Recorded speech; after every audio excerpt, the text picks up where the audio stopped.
All right, last part for slope, right? We've got to use the formula now. Okay, so we're going to see like if we have 2 points, or it could say 2 points like this right here, right?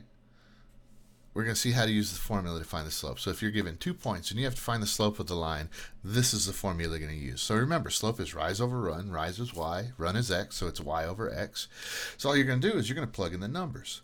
So here's the part where people get a little bit hung up. Y has to go on top, x has to go on the bottom. You have 2 points. You just pick one. Pick one to be number one, pick the other one to be number two. So you could pick this one, it won't matter. Same answer either way. So let's pick that 5, 6 to be x1, y1, right? And let's take this one right here to be x2 and y2, right? So y2 is -4 minus, don't forget that minus goes in the formula no matter what. Excuse me. So now y1 is 6. Now here's the other things people sometimes mess up. If this is what's going first on top, then its corresponding x has to go first in the denominator. So -3 minus 5. Okay, be careful with your signs. That's a -10 over -8.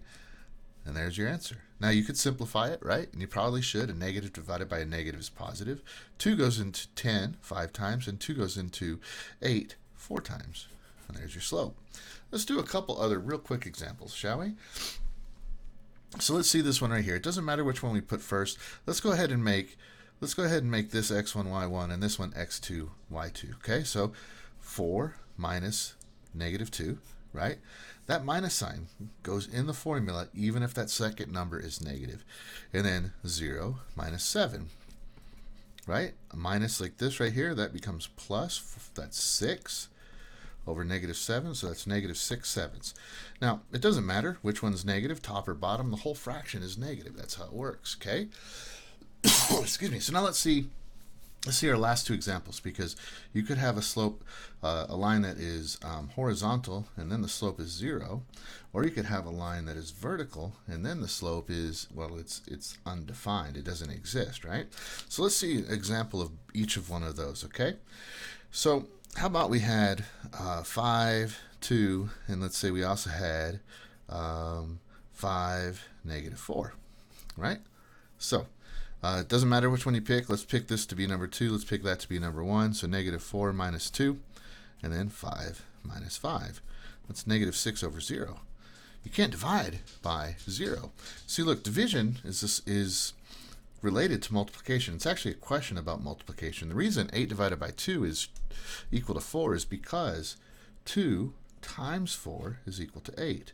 So this is actually a question about multiplication. This is saying, hey, 0 times what number is equal to 6? 0 times what number is equal to 6? Well, there isn't one. It's not a number, so it doesn't have a definition. It's not defined. It's not a number. So if you have 0 on the bottom, undefined. Now, let's do another one here. Let's say we had like -2, 7, and 1, 7. Okay, so let's pick this to be 2 this time. Let's pick that to be 1 this time. So 7 minus 7 over -2 minus 1. Well, 7 minus 7 is 0 over -3. So this is actually equal to 0 because, remember, 3, it says -3 times what number is equal to 0. So -3 times 0 is equal to 0. This is 0. So if you have 0 on top, the slope is 0. 0 on the bottom, slope is undefined. Hope this has been helpful. Have a good day.